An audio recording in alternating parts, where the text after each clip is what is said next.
So to get started, I wanted to lay a little bit of groundwork for those of you who may not know exactly what the peritoneum is or what metastases to the peritoneum are.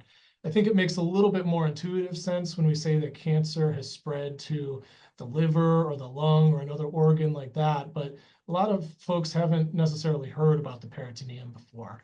And so what the peritoneum is that's the cavity, the abdominal cavity where all the abdominal organs kind of reside in. You can see in this picture, it's a space where the different organs like the liver and the stomach and the intestines are, and they're attached to the blood supply in the back. And the cavity is lined with a sheet of cells that are called the peritoneum. The peritoneum also covers many of these intra-abdominal organs. And so the analogy that I use is if the abdominal cavity is like a room, the peritoneum is like the wallpaper lining the walls, or maybe the fabric covering the sofa, if your sofa is one of the organs that resides within the abdominal cavity. And so what happens when cancer spreads from other organs, two of the more common ones are the stomach or the colon, and it kind of sticks to the wall. It sticks to that wallpaper of the peritoneum, or maybe to that fabric of the sofa, like I said. So that's when cancer has metastasized or spread to the peritoneum. There is a somewhat more rare tumor or cancer of the peritoneum, and that's called peritoneal mesothelioma. That's where the peritoneal lining, the cells themselves, become cancerous.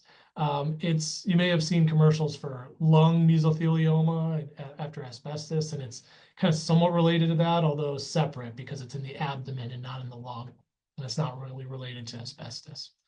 So that's kind of what that is. Why does it happen, especially when things metastasize from their organ to the peritoneum? Well, there's a couple of different ways that we think that happens.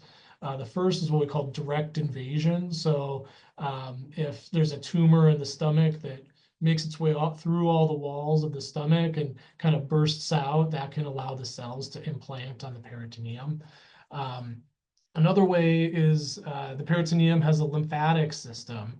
It has things that we call milky spots that are kind of the lymph nodes of the peritoneum, so to speak.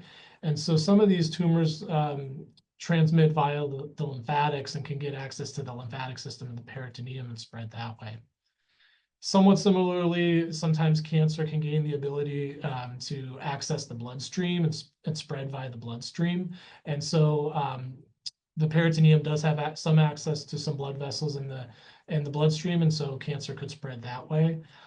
And then some has fluid in their peritoneum to a small degree, and that helps kind of lubricate things so they don't stick, and the intestines can move around and shift and get food through it.